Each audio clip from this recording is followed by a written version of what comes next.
Welcome back to this video. In this video, I'll show you on how to turn on or off dial-pad tone on Android phone. So let's see.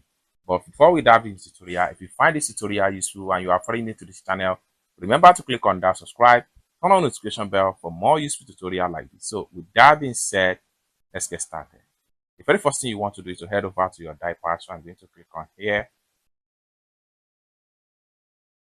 And the next thing you need to do is to simply click on your setting icon from the top. And the next thing you need to do is to simply scroll down and then make sure you go to sound and vibration. Then the next thing you need to do is to simply scroll down all the way down and make sure you look for haptics and sounds.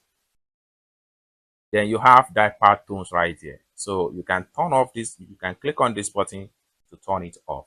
If you want to turn it on back, click on this button, it's back. It's as simple as that. So basically, this is how to turn on or off your dial-pad tone on Android phone. I hope you really got value for this video. If you find this video useful, give this video a big like, and also remember to subscribe to the channel for more useful tutorial like this. Thank you so much for watching, and I hope to see you in my next video. Bye for now.